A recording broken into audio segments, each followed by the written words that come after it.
Hey, sixth graders, today we are going to work on dividing fractions. So let's talk about division before we talk about fractions. When a lot of you learned your multiplication, you learned about number families. So you learned that A times B equals C. And so in the same way, C divided by either A or B divided by A equals B. It works the same way. A times B equals C. C divided by A equals B. C divided by B equals A. So the same thing happens when we replace those letters with numbers. 2 times 4 equals 8. 8 divided by 4 equals 2. 8 divided by 2 equals 4. So we understand what division is. Another thing we understand about division is that division has an identity property, just like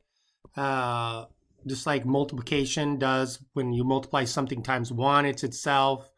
Or addition and subtraction, when you subtract anything minus 0 is itself.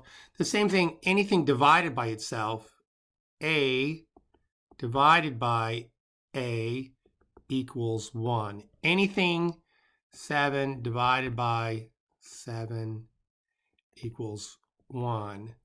13 divided by 13 equals 1. So there's an identity property here.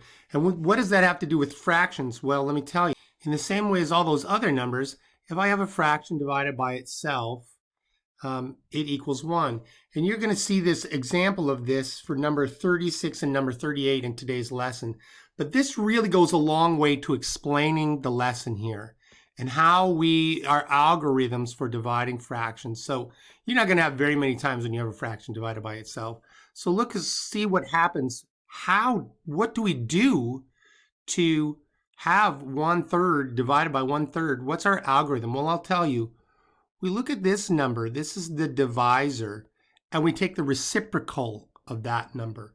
Not the opposite. The opposite of 1/3 is negative 1/3. That's an opposite, but it's a reciprocal. So the reciprocal of 1/3 is 3 over 1.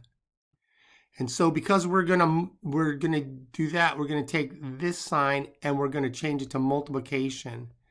So in our algorithm, we multiply by the reciprocal of the divisor. We turn that guy upside down, the divisor, the second one, and then we multiply. Now we have 1 times 3 equals 3, and 3 times 1 equals 3. 3 divided by 3, or 3/3, equals 1. And that always works. You take this number, the divisor, and you flip it upside down. You take the reciprocal of that, and that equals, and so that's going to equal 1. So now let's try something else. If I have an expression like 8/15 divided by 2/5, the first thing I need to do, 8/15 times, I'm going to multiply by the reciprocal of the divisor. Reciprocal of 2/5 is 5/2. I just flip it upside down. So then this problem, I talked about this just a little bit yesterday. I can use my special tricks. Yes. I can say 8 times 5 is 40. 15 times 2 is 30. But there's a trick. Before I have to take that, I noticed that 5 and 15 share a factor, and that factor is 5. So I'm going to pre-divide here. 5 divided by 5 is 1. 15 divided by 5 is 3. So, and I noticed the same thing about 2 and 8. 2 is a factor of both of those. 2 goes into 2 one time. 2 goes into 8 4 times. So now I multiply. 4 times 1 is 4. 3 times 1 is 3. And I have an improper fraction. So 4 divided by 3 is 1, with 1 out of 3 left over. So I know there's a lot of problems. It gives you a chance to practice. And I will be out most of the morning, but you can see me in the afternoon. I hope my foot's not broken. So I'll see you then.